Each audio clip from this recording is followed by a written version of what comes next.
Bismillahirrahmanirrahim. Assalamualaikum warahmatullahi taala wabarakatuh. Perkenalkan, nama saya Wadi Nuroni dengan NIM 6705 1940 95 dari kelas D3 Teknologi Telekomunikasi kelas 4301. Di sini saya akan menyampaikan tugas besar He, yaitu menyampaikan tentang materi pencemaran lingkungan, yaitu pencemaran limbah industri penyamakan kulit terhadap air sungai di Sukaregang, Garut. Ini saya mengambil aspek pertama, yaitu limbah industri produksi dan pertambangan. Langsung ke pendahuluan. Perkembangan industri saat ini lebih memberikan sumbangan besar terhadap perekonomian Indonesia. Namun, di lain pihak, hal tersebut memberikan dampak terhadap lingkungan akibat buangan industri dalam pengembangan industri, berupa buangan air limbah ke permukaan badan air sungai. Industri penyamakan kulit ini merupakan salah satu contoh industri yang berbahaya karena menghasilkan sejumlah limbah, baik berupa limbah padatan maupun cairan. Yang keduanya itu menimbulkan dampak pencemaran bagi lingkungan. Nah, limbah ini sangat berbahaya dan menghasilkan industri penyamakan kulit, antara lain yaitu limbah krom atau CR, kemudian ada TSS, amoniak, semicell oksigen, dimen, COD, dan biological oksigen, dimen atau BOD. Ini menurut pendapat dari Bapeda 368. Contohnya, limbah industri penyamakan kulit daerah Sukaregang, Garut, Jawa Barat, itu telah menyumbangkan banyak terhadap pencemaran air sungai di Cigolampeng dan area persawahan daerah Sukaregang. Nah, pencemaran ini diduga terjadi karena logam berat krom yang terkandung dalam air limbah tersebut yang mampu memberikan efek toksik pada makhluk hidup.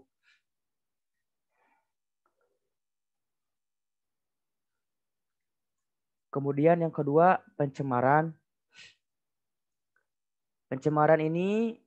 Pencemaran pada industri penyamakan kulit banyak sekali menggunakan senyawa krom. Senyawa krom tersebut masih impor sehingga harganya relatif mahal.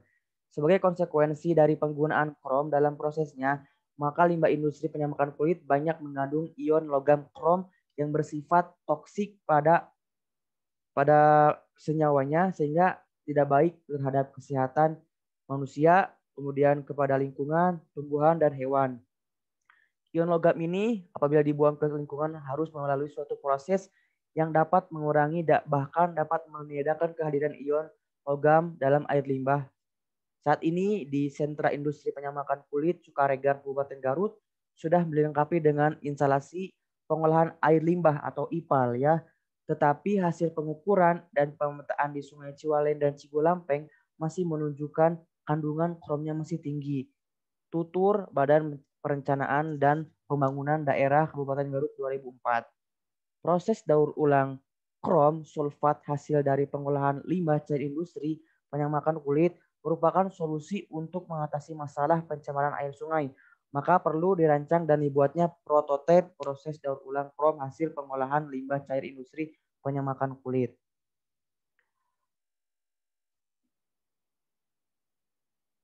Kemudian menurut liputan6.com, 3 sungai di Kabupaten Garut, Jawa Barat sudah tercemari cairan limbah industri kulit. Bahkan kondisinya sudah mengendap banyak bercampur dengan sampah rumah tangga. Terdapat sedikitnya 5 kelurahan di wilayah Kabupaten Garut yang teraliri sungai yang terdampak limbah cairan dari penyamakan kulit. Kata Wakil Ketua Bidang Pemerintahan APKI Garut, Sukandar, saat kegiatan menormalisasi Sungai Cigolampeng di kawasan Sukaregang, Kecamatan Garut Kota. Ia menuturkan sungai yang terdampak langsung limbah industri penyamakan kulit yakni Sungai Ciwalen, Sungai Cikaengan, dan Sungai Cikendi. Tak hanya limbah industri kulit, sungai-sungai itu juga banyak tumpukan sampah rumah tangga. Tingginya endapan limbah cairan kulit juga sampah rumah tangga di sungai perkotaan Garut itu, kata dia, menyebabkan aliran air tersumbat sehingga pihaknya bertanggung jawab untuk normalisasi sungai.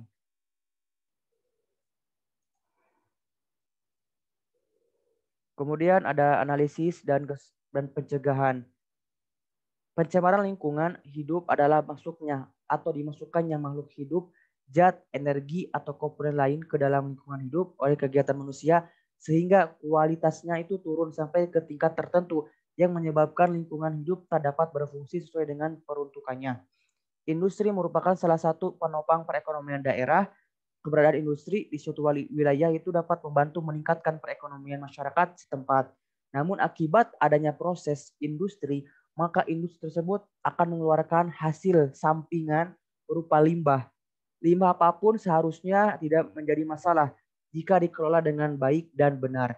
Tetapi apabila karena berbagai keterbatasan dana dan kepedulian pelaku usaha industri, maka limbah tersebut tidak dikelola sehingga cepat atau lambat tentu akan menimbulkan masalah di kemudian hari.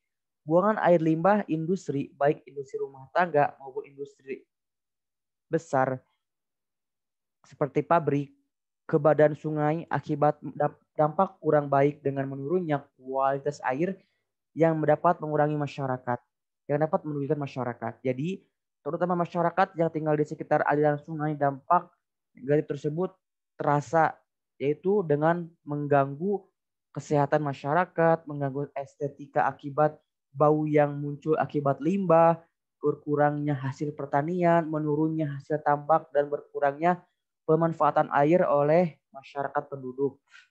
Kemudian perolehan kembali logam krom yang merupakan langkah penting dalam industri yang menghasilkan limbah krom karena selain dapat menekan pencemaran lingkungan, proses ini mampu menghasilkan profit, maka instalasi pengolahan air limbah atau IPAL dengan sistem daur ulang logam krom merupakan metode yang perlu dipertimbangkan sebagai solusinya. Sistem daur ulang krom dalam limbah cair industri penyamakan kulit akan mampu memberikan nilai yang berarti dalam pelaksanaan cleaner production. Dikarenakan limbah cair yang dibuang ke lingkungan dapat memenuhi baku mutu lingkungan hidup sesuai dengan keputusan Menteri Negara KLH nomor keputusan 03 garis miring KLH garis miring 2 garis miring 1949. Krom sulfat hasil daur ulang mampu memberikan karakteristik produk yang aplikatif pada proses industri penyamakan. Hal ini membuktikan bahwa sistem ini mampu memberikan jaminan kualitas produk maupun prosesnya yang ramah lingkungan sehingga memudahkan pengelolaan selanjutnya. Untuk meminimalisasi jumlah limbah yang diolah IPAL, pemilahan terhadap limbah yang tidak mengandung polutan saat diperlukan. Di samping itu perlu juga dihindari terjadinya pengenceran limbah oleh air hujan selama di saluran menuju IPAL. Sistem pengolahan air limbah IPAL industri kulit sebagai berikut. Nah, ini merupakan gambaran IPAL atau instalasi pengolahan air limbah di Suaregang. Langkah pertama itu dilakukan pengelompokan limbah dari sumber yang mempunyai karakteristik berdekatan untuk pretreatment terlebih dahulu, terutama limbah yang mengandung krom. Kemudian limbah ini disalurkan dalam satu saluran menuju sumur pengumpul limbah. Di ujung depan dari saluran limbah harus dipasang screen yang berfungsi untuk menahan limbah padat. Unit pretreatment limbah di setiap industri diperlukan. Hal ini untuk menjaga agar beban pengolahan di IPAL terpadu tidak terlalu berat.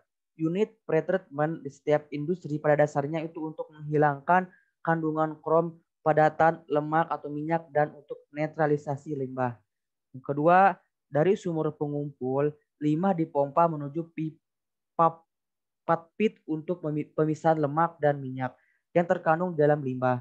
Kemudian minyak yang terpisah dikeluarkan dari sistem.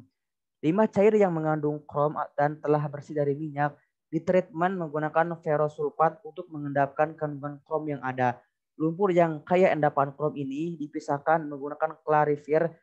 Itu merupakan cairan dari clarifier dimasukkan ke tangki ekualisasi untuk dicampur dengan limbah lain yang tidak mengandung krom.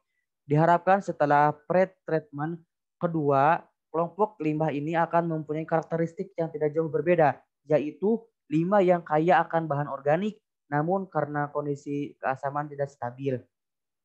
Diperlukan unit netralisasi terlebih dahulu sebelum dimasukkan ke ipal terpadu. Nah, yang selanjutnya di sini ada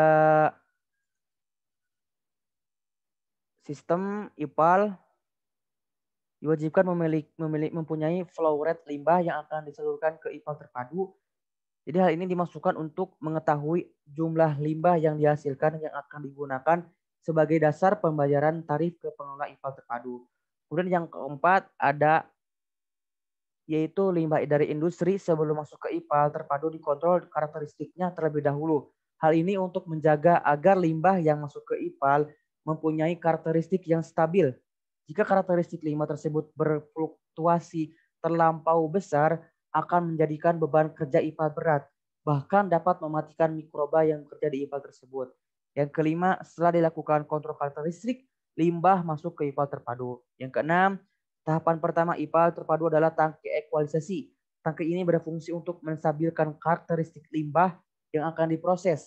Di samping itu, tangki ini juga berfungsi sebagai penampung sementara, yang mana limbah dari tangki ekualisasi dipompa ke unit-unit berikutnya agar aliran stabil. Hal ini untuk menjaga kestabilan proses kimia, fisika, dan biologis dan untuk memudahkan dalam sistem kontrol ipal.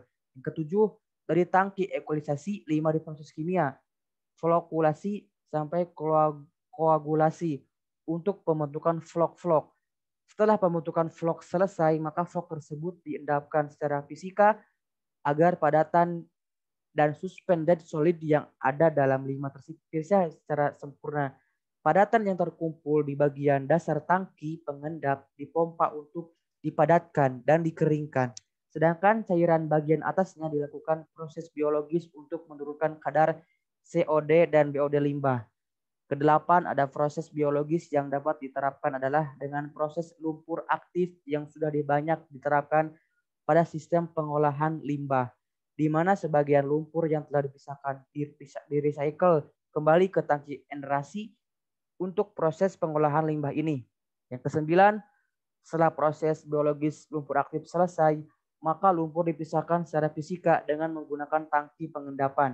Cairan yang telah memenuhi baku mutu lingkungan dapat dibuang ke saluran limbah yang tersedia atau dapat juga ditambahkan suatu unit alat filter untuk meningkatkan kualitasnya yang selanjutnya air tersebut dapat digunakan sebagai air proses produksi lagi. Yang ke-10, lumpur aktif yang terpisahkan dapat digunakan sebagai media tanam tumbuhan dengan dilakukan proses pengeringan terlebih dahulu. Jadi untuk mengurangi limbah pencemaran industri penyamakan kulit, diharapkan setiap industri memiliki tangki ipal atau instalasi pengolahan air limbah itu untuk mengurangi pencemaran terhadap air sungai di sekitarnya. Jadi setelah menggunakan produksi penyamakan kulit diharapkan untuk bisa mengolah limbah kembali agar didaur ulang sehingga dapat menghasilkan limbah baik untuk lingkungan, yaitu dengan cara bisa untuk sebagai tanaman atau bisa untuk sebagai tanam tumbuhan dengan menggunakan limbah tadi, karena itu bisa diproses dengan baik agar tidak terjadi pencemaran lingkungan yang sangat besar sehingga pemerintah harus bertindak lanjut apabila ditemukan pelaku usaha yang melakukan kecurangan yaitu pembuangan limbah secara langsung ke sungai yang ada di sekitarnya. Dari itu saya berharap kepada seluruh pelaku usaha, industri maupun pemerintah maka bekerja sama untuk menciptakan suatu wadah pengolahan limbah agar tidak terjadi pencemaran lingkungan sehingga perekonomian di daerah tersebut dapat terlaksana dengan baik dan benar tanpa memunculkan masalah baru yaitu dengan pembuangan limbah secara sembarangan dan secara tidak baik dan benar. Maka dari itu semuanya harus berkontribusi untuk menjaga lingkungan kita, menjaga lingkungan hidup kita, menjaga bumi kita itu dengan cara dari diri kita sendiri. Baik, sekian dari saya. Mohon maaf apabila ada kesalahan. Terima kasih. Assalamualaikum warahmatullahi taala wabarakatuh.